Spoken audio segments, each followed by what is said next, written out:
Olá, bem-vindos ao podcast Por Trás da Maternidade. Eu sou a Francisca. Carolina. Eu sou a Benedita. Leonor.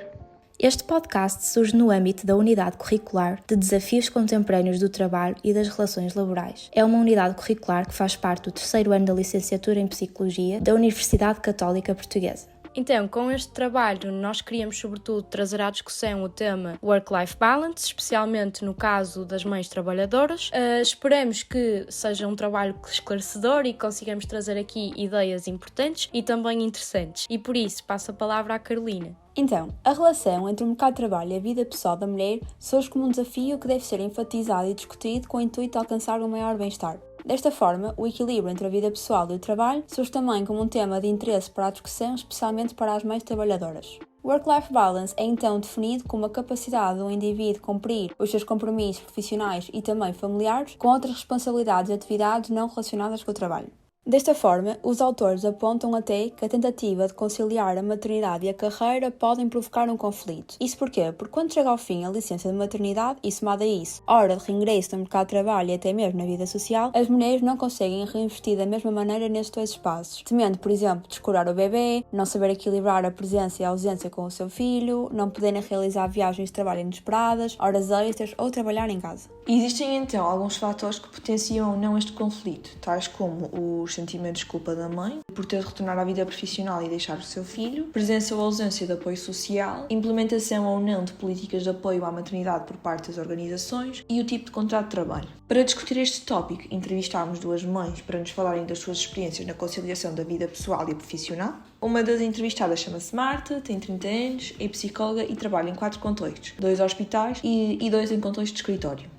Relativamente à maternidade, é mãe de uma bebê de 1 ano e meio e teve os 3 trimestres da gravidez sempre a trabalhar. A segunda entrevistada chama-se Diana, tem 37 anos, é auxiliar de educação e é mãe de um menino de 4 anos e um bebê com 7 meses e meio, tendo estado de licença de maternidade de risco.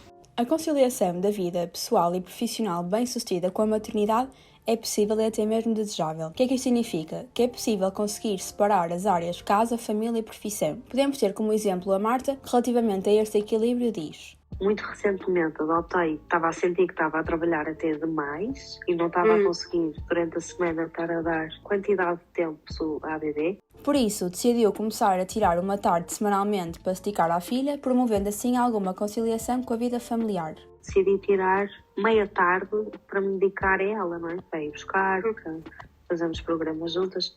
No que diz respeito à vida pessoal, quando a filha era mais nova, ela recorria aos avós para se dedicar a atividades sociais e recentemente começou a levar a filha para esses momentos, dizendo inclusivamente esses sítios, porque também achamos que, do ponto de vista do desenvolvimento social e de ela estar com pessoas e estar a socializar, e ela própria gosta, aí também sinto que há um equilíbrio maior entre a vida social e familiar, porque insere a bebê nessa rotina. Para se dedicar ao companheiro, a Marta recorre aos avós para que a filha durma uma vez por semana em casa deles.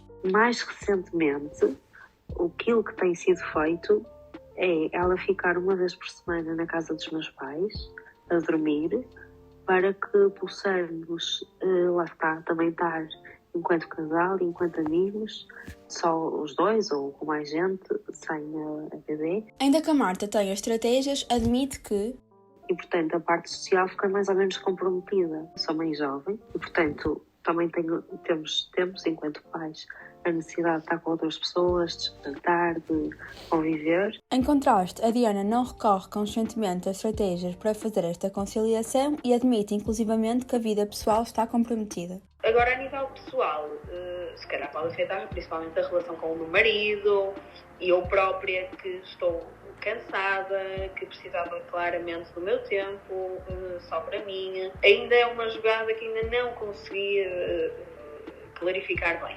No entanto, a Diana utiliza estratégias para garantir o seu compromisso profissional, dizendo: quem puder dar uma mãozinha neste momento, quem pode dar uma mão. Ainda assim, afirma que faz uma boa separação da vida profissional e da vida pessoal, dizendo: é assim, a laboral eu não faço misturas. Eu entro aqui e tento esquecer um bocadinho do que se passa em casa e eu sei que o bebê está bem e tento não misturar. Decorrente desta tentativa de equilibrar os diferentes papéis de mãe trabalhadora, surge frequentemente um sentimento de culpa. Para explicar este sentimento de culpa, vou passar a Leonor. Cada mulher reage às mudanças recorrentes da maternidade de maneiras diferentes, conforme as suas características pessoais.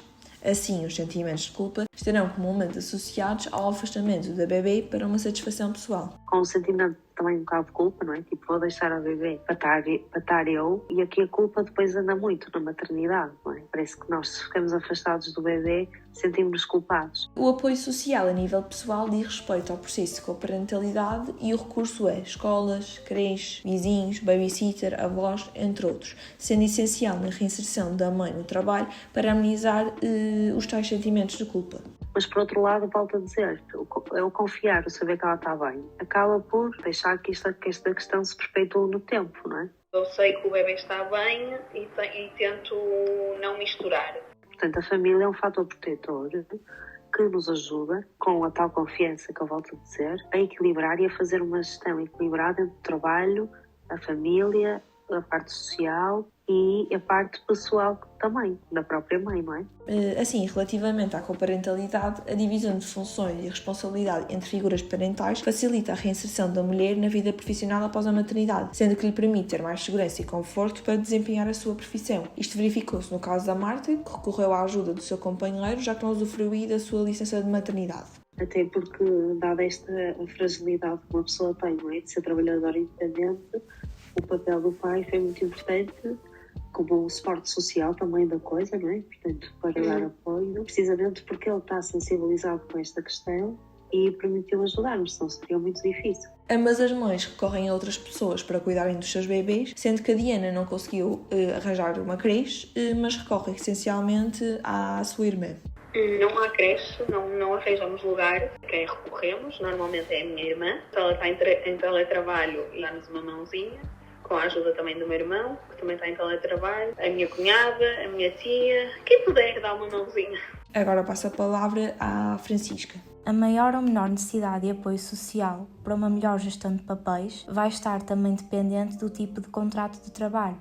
No caso da Diana, esta recebeu a mesma remuneração todos os meses, nos primeiros 6 meses dos últimos 8 meses, antes de pedir a licença, o que lhe permitiu determinar de antemão o valor que iria receber de licença de maternidade. Isto porque o montante varia consoante os rendimentos registados do beneficiário, resultante também da média de todas as remunerações por trabalho recebidas nos primeiros 6 meses dos últimos 8 meses, a contar do mês em que começa a licença de maternidade. No caso da Marta, a mesma remuneração todos os meses não é assegurada, isto porque depende do fluxo de consultas por mês, já que é trabalhadora independente. Isto é um constrangimento no acesso ao subsídio da licença de maternidade. Para além disso, nestes casos, o cálculo é feito com base no escalão contributivo. Assim, quanto maior a contribuição mensal para a Segurança Social, maior o montante de subsídio. O que acontece frequentemente é que, na maioria dos trabalhadores independentes, usufrui do direito de pedir a redução do escalão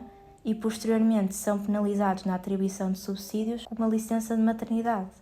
Desta forma, a Marta vê-se constrangida relativamente aos primeiros meses de vida da bebê e, no entanto, decidiu ficar os primeiros 4 meses em casa com a bebê, tendo consciência que não iria receber um apoio monetário. Naquele período que eu tive com assistência ao bebê, não é? A licença de maternidade, que foi de 4 meses, e posso-vos explicar porquê. Sendo uma trabalhadora independente, eu não estou ao abrigo de um contrato, de maneira que os meses que eu decidi ficar com a bebê foram por meu juízo próprio, não foi por o trabalho exigir que eu voltasse aos 4 meses, ou aos 6, ou a um ano. Portanto, quando eu estou em casa com a bebê, eu estou a perder horas de trabalho e não recebo.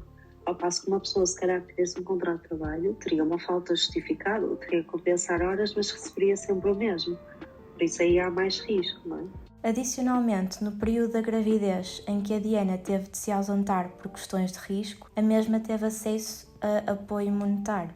Em contraste, a Marta, que também sentiu algumas limitações no fim da gestação, por não poder realizar certas atividades, por exemplo, em consultas infantis, como por exemplo atividades lúdicas no chão, e também necessitou de cessar a sua atividade profissional, não teria o mesmo apoio monetário que a Diana. Tive algumas limitações depois para o final da gravidez, em que tive mesmo que deixar 2 semanas antes de trabalhar, porque já estava a ficar muito pesado, física e emocionalmente. E, portanto, um dia típico eu fazia o atendimento, sobretudo a crianças e jovens.